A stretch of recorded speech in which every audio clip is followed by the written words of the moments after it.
sa inyong sarili habang lumalaki. Ito yung umaangat, fourth house. Yung comfort, why not? Food business, sabi ko nga, comfort food.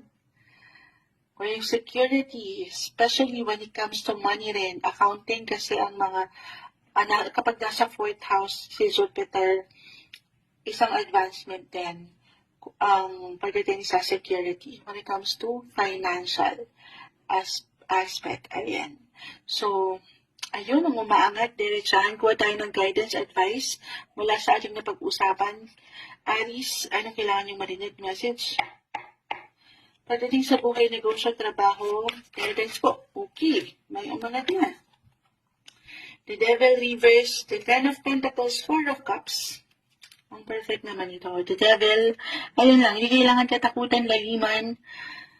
Huwag lang may pagkasobra. Huwag lang sobrahan. Sa ilang aking na-mention, very important to stay balanced.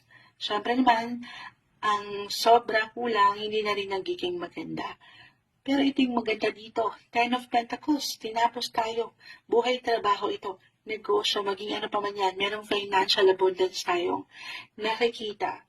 Aries, Four of Cups, huwag lang magmamadali. May tendency.